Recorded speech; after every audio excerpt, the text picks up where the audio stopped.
With less than 2 weeks before Election Day, the fight to add thousands of slot machines for Indian casinos is heating up. Indian gaming is an $8 billion a year industry in California. And as John Lobertini reports, those casinos have become a dominant presence in the lives of thousands of Californians. On the early morning streets of Chinatown, those hungry for a game of chance wait patiently. Gambling in many Asian communities is wildly popular. So popular, 2 Indian casinos opened stores in San Francisco to coordinate daily bus trips.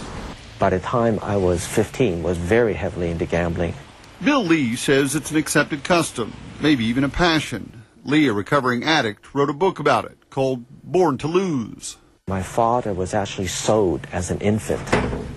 He was sold either because of a gambling debt, or he was even put up as a wager during a game. Good luck, sir. At the Thunder Valley Casino near Sacramento, operators admittedly target Chinese, Vietnamese, and Filipino gamblers. Getting 900, I'm so happy. Makes sense. They account for 30% of the business here. And the experience becomes even more inviting when you consider the casino has customer service representatives that speak 5 Asian dialects. Clearly, there are some demographics that gamble more than others, and Asians are one of those groups.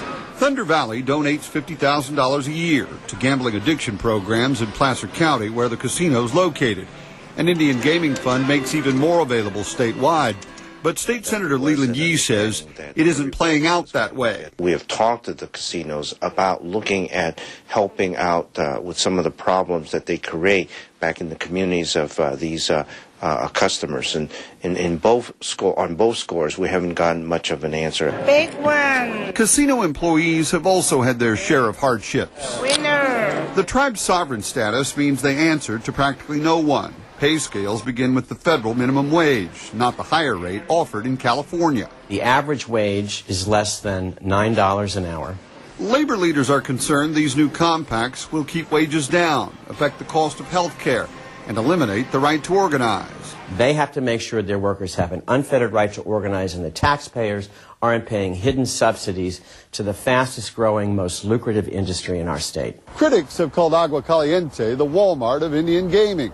5 years ago, according to this study put together by UCLA, the casino handed out price comparisons to its employees, showing them it would be cheaper to use health care paid for by the state than the insurance plan being offered by the casino. They would save $1,400 a year if they went to healthy families instead of buying from the casino.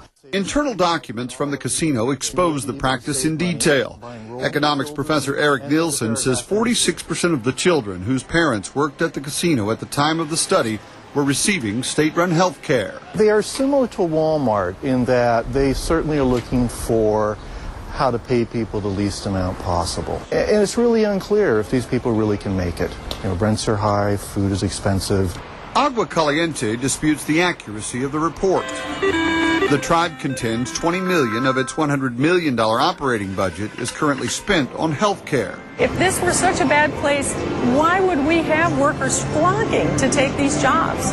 Why would we have people that are coming here at age 65 and saying, I want to work here because I want to provide health insurance to my 75-year-old husband with a heart condition?